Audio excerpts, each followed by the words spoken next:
This is VOA News. I'm David Byrd in Washington.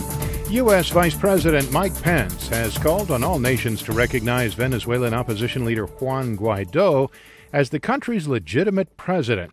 Speaking to Venezuelan exiles and community leaders in Miami Friday, Pence called on other nations to follow the United States in recognizing Guaidó.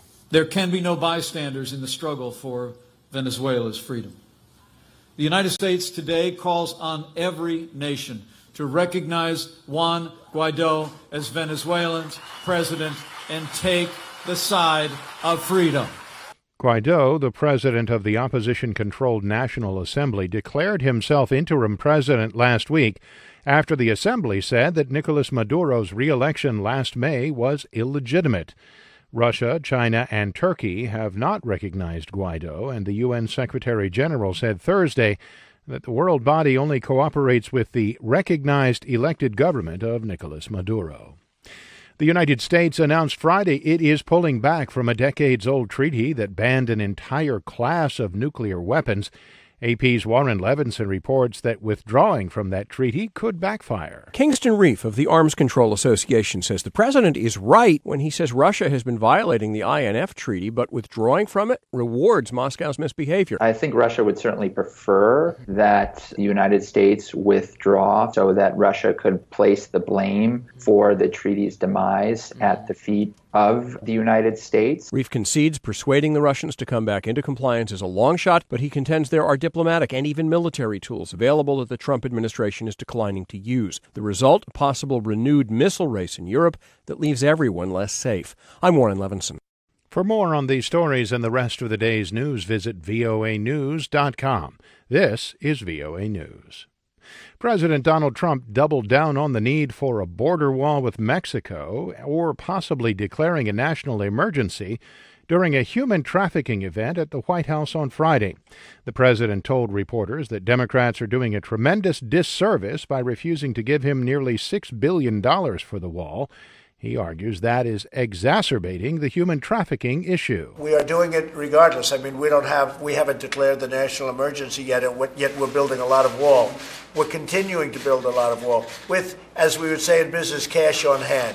Trump has threatened to circumvent Congress and declare a national emergency if lawmakers can't agree to a border deal by a February 15th deadline. The president also hinted he might make an announcement on the matter in his State of the Union speech next Tuesday. Lawyers for two reporters jailed for 7 years in Myanmar lodged an appeal Friday at the Supreme Court against their conviction on charges of breaking the Official Secrets Act. Reuters' Ryan Brooks has details. The appeal is against their conviction on charges of breaking the Official Secrets Act, for which reporters Wallon and Cho So-u were sentenced to 7 years in jail. We didn't do anything wrong.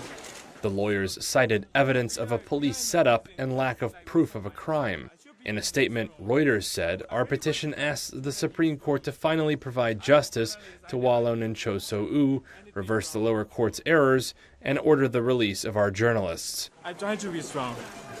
The two reporters were convicted by a lower court in September, in a landmark case that's raised questions about Myanmar's progress towards democracy and sparked an outcry from diplomats and human rights advocates.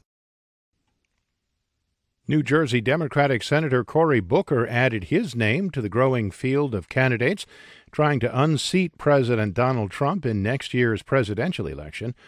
Booker announced his candidacy Friday, and called for an end to an era of bitter political division in the United States. We need leadership in this country that understands what patriotism means, and patriotism is love of country, and you can't love your country unless you love your fellow countrymen and women. It doesn't mean we're always going to agree or some days always like each other, but we got to extend each other grace, less judgment.